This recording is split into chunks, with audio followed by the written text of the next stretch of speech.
Hello everyone, welcome back to another episode of ancient god revenge. तो पिछले episode में हमने देखा था कि किन फैंग ने लाइब्रेरी में जाके एक फिजिकल कल्टीवेशन बुक ले ली थी और फिर होली पिल की मदद से कल्टीवेशन करने लगा था, जिसके बाद वो वापस कल्टीवेशन होल में आकर तियानी को पीट डालता है। बट तभी यहाँ पर इस होल की एल्डर आ जाती है जो तियानी को बचा लेती है और किन फैंग को बोलने लगती है कि तुम फेलो डिसाइपल पे अटैक नहीं कर सकते, तुम सेक्ट के रूल्स को वॉयलेट कर रहे हो। बट किन फैंग जवाब देकर कहता है तुम्हें ये बात तियानी को समझानी चाहिए। ये सब की शुरुआत इसी से हुई थी और इसी के साथ अपने अगले एपिसोड की स्टार्टिंग होती है, जहाँ हम देखते हैं किन फैंग इस एल्डर को बोल रहा था इसने सीनियर सिस्टर लिंगा को भी धमकाया, उसके मना करने के बावजूद भी इसने मेरे ऊपर अटैक किया। लेकिन हम लोग देखते हैं कि तियान्यू उस एल्डर के पीछे काफी शान से खड़ा था, स्माइल कर रहा था और जिस हिसाब से ये एल्डर उसकी साइड ले रही थी, मुझे ऐसा लगता है कि इसी की वजह से तियान्यू की इतनी हिम्मत हो रही है कि वो बाकी डिसाइपल्स को परेशान कर रहा है। और तभी किन फैंग बोलने लगता है कि मैं तियान दाओ यून में एंटर करना चाहता हूँ। तो एल्डर बोलने लगती है कि तुम्हारा मार्शल आर्ट्स एबोलिश हो चुका है और तुम्हारे पास यहाँ एंटर करने की भी क्वालिफिकेशन नहीं है और तुम यहाँ पे बार बार आ रहे हो, तुम यहाँ से चले जाओ, तुम्हारे लिए कोई भी कहीं भी पोजीशन नहीं है। लेकिन किन फैंग बोलता है ऐसा कैसे नहीं, मैंने तियानी को हराया था और अब उसकी जगह मैं जाऊंगा और मुझे कोई नहीं रोक सकता। अब उसकी ये बात सुन के बाकी लोग भी बात करने लगते हैं कि क्या तभी तो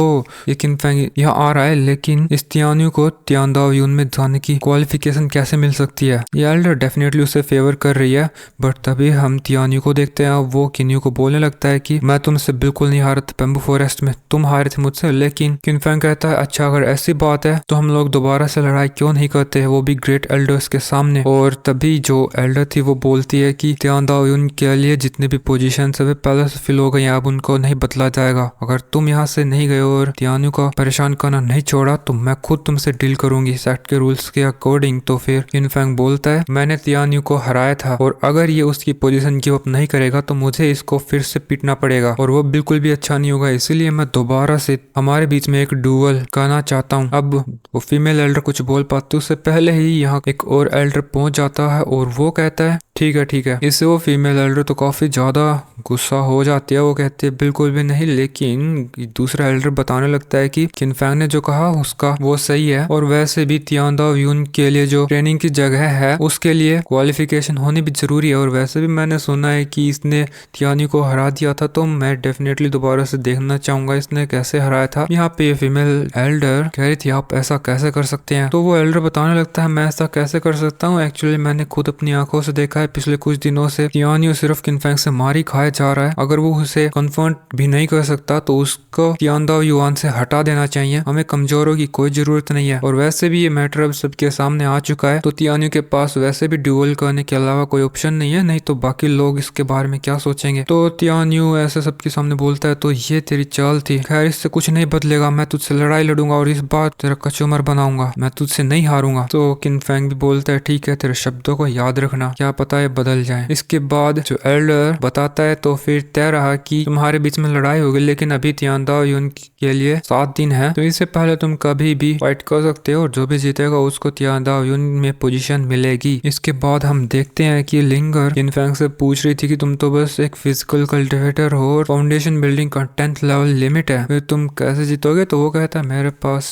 अपने तरीके हैं सबकी इतर। हम देखते हैं कि तियान्यू के पास कोई ऑप्शन नहीं था, वो सोच रहा था अगर मुझे इससे हराना है तो मुझे गोल्डन कोरेलम में पहुंचना होगा, तभी मैं इस किन फैंग को हरा पाऊंगा। और इस एल्डर का भी कुछ यही इरादा था। जिसके बाद हम एक रूम के अंदर इस एल्डर को देखते हैं जो तियान्यू को एक एलिक्सर दे रही थी जो एक स्पिरिचुअल पिल थी और कह रही थी तुरंत कल्टीवेशन करना शुरू करो, इससे तुम ब्रेक तो कर लोगे। तो वो बैठ के कल्टीवेशन करने लग गया और फिर फीमेल एल्डर बोलने लगती है कि मैं तुम्हारी इससे ज्यादा बिल्कुल भी मदद नहीं कर सकती, अगर तुम उस किन फैंग को नहीं हरा पाओगे तो ये तुम्हारे लिए बिल्कुल भी अच्छा नहीं होने वाला। और फिर वो भी उसके पीछे बैठ जाती है और उसकी ब्रेक तो करने में मदद कर रही थी। दूसरी तरफ हम किन फैंग को देखते हैं, वो भी होली पिल की फायर की वजह से कल्टीवेशन कर रहा था, उसे काफी ज्यादा पेन हो रहा था और वो भी गोल्डन एलिक्सर फॉर्म करने की पूरी कोशिश कर रहा था। इसके अलावा हमें यिंग यिंग और लिंगा को भी दिखाते हैं, वे भी गोल्डन कोर रियल में शायद ब्रेक थ्रू करने की कोशिश कर रही है। और अभी सेट के ऊपर बादलों से बिजली गरजने लगती है और फिर पूरा आसमान स्पेस वेव्स पैटर्न बनाने लगता है जो देखने में काफी ज्यादा ब्यूटीफुल था और ये एक फिनोमेना था। दूसरे डिसाइपल्स देख के बोल रहे थे ये तो गोल्डन कोर फॉर्म करने पर ब्रदर तियानु की वजह से अपीयर हुआ होगा, वो वाकई में टैलेंट जीनियस है। लेकिन फिर दूसरे लोग सोचते हैं वो लिंग भी हो सकती है, शायद यिंग यिंग। वो किनफैंग तो डेफिनेटली नहीं होगा। तभी दूसरी तरफ हम एल्डर जी को देखते हैं। वो कह था वाह वाह मेरी जाओ याओ सेक्ट में फाइनली एक हेवनली लेवल का जीनियस अपीयर हुआ है, हम भी ऐसे फिनोमेना को ट्रिगर नहीं कर सकते। दूसरी तरफ तियानु के साथ मौजूद ग्रेट एल्डर भी उस फिनोमेना को देखकर तियानु से पूछती कि क्या तुमने गोल्डन एलिक्सर फॉर्म कर लिया। तो वो कहता है नहीं नहीं अभी बस होने ही वाला है। तो ये सुन के वो खड़ी हो जाती है और सोचने लगती है कि तियानु को होली टेम्पल ने रिकॉग्नाइज नहीं किया, तो क्या ये फिनोमेना लिंगर की वजह से है। लेकिन इससे क्या ही फर्क पड़ता है, किनफैंग की क्वालिफिकेशंस से वो कभी भी गोल्डन एलिक्सर नहीं फॉर्म करेगा। कभी पीछे से तियानु भी गोल्डन कोर फॉर्म कर लेता है और उस फिनोमेना को देख के ग्रेट एल्डर बोलने लगती है कि वाह तियानु तुमने तो कमाल कर दिया, तुमने होली टेम्पल का फेवर रिसीव किया है, अब उस किनफैंग को छोड़ना मत। जिसके बाद हम अगले दिन एरिना को देखते हैं जहाँ पर किनफैंग और तियानु पहुंच चुके थे। इसके अलावा हम लोग यहाँ पर एक और गेस्ट को देखते हैं, फीमेल गेस्ट को देखते हैं जिसका चेहरा तो हमें दिखाया नहीं गया है, लेकिन ऐसा लगता है कि ये किसी हायर लेवल की सेक्ट से आई है और उसको खुद एल्डर जी और दूसरी जो फीमेल एल्डर थी उसको गाइड कर रहे थे। और यहाँ पे जो फीमेल गेस्ट आए थे अभी पूछने लगती है कि तुमने इस कंपटीशन को ऑर्गेनाइज किया है, तो इसका मतलब मैं ये समझू कि तुमने डिसाइपल्स को सिलेक्ट नहीं किया है जो मेरी तियांदाओ सेक्ट में जाएंगे। और हमें यहाँ पे पता चलता है कि ये तो तियांदाओ युआन है ना, ये तियांदाओ सेक्ट ही है। तो फीमेल एल्डर बोलने लगती है कि मैंने दो डिसाइपल्स को सिलेक्ट किया था, लेकिन कुछ एल्डर्स को एतराज था तो हमने उनके बीच में बस डुअल अरेंज कर दिया और हमें उम्मीद आपको ये पसंद आएगी। इसमें ज्यादा टाइम नहीं लगेगा और आपको कोई डिले भी नहीं होगा। तो ये जो फीमेल गेस्ट है वो कहती है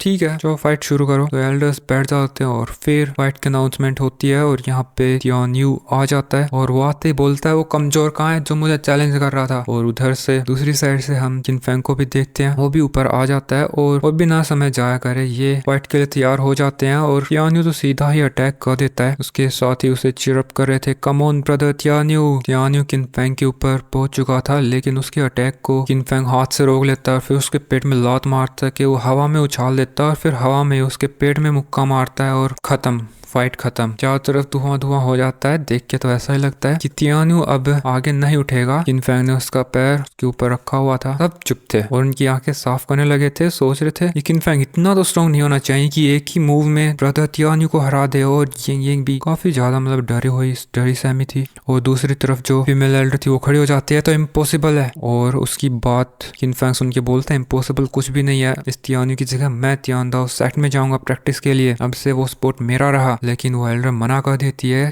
कि तुम तियांदाओ सेक्ट के लिए क्वालिफाइड नहीं हो, वो कोटा सिर्फ तियानु के लिए है। किनफैंग बोलता है एल्डर ये तुम अच्छा नहीं कर रही हो, लेकिन वो कहती है तो क्या कर लोगे तुम, ये सेक्ट मेरी है, मैं जो चाहूँ वो कर सकती हूँ। तियानु जीनियस है और तुम ट्रैश जिसको मार्शल आर्ट प्रैक्टिस करना भी नहीं आता, तुम्हारी क्वालिफिकेशन क्या है, तुमने मेरे साथ जुबान लड़ाई, तुझे मार देना चाहिए, तू गद्दार है। और वो उस पे अटैक कर देती है, लेकिन किनफैंग उसके स्टाफ के अटैक से बच गया था क्योंकि यहाँ पर कोई और पावरफुल एल्डर आ चुका है। उसने उसकी पावर से उस फीमेल एल्डर को रोक दिया था और ये बंदा इस सेक्ट का लॉर्ड है। और उसको यहाँ पे देख के एल्डर्स खड़े हो जाते हैं, डिसाइपल्स झुक जाते हैं, नमस्कार करते हैं, बट अपनी फीमेल गेस्ट बैठी रहती है, उसे क्या। यहाँ पे जो सेक्ट लीडर था वो कहने लगता है कि मैं थोड़े टाइम के लिए सेक्लूजन में क्या गया, ग्रेट एल्डर तुमने तो मेरी सेक्ट को खुद की ही सेक्ट समझ लिया। तो वो तो काफी डर जाती है और वो कहती है नहीं नहीं सेक्ट मास्टर ऐसा बिल्कुल नहीं है, मुझे माफ करना। और फिर यहाँ पर एल्डर जी उस सेक्ट मास्टर को बताने लगता है कि एक्चुअली में बात यह है कि तियानु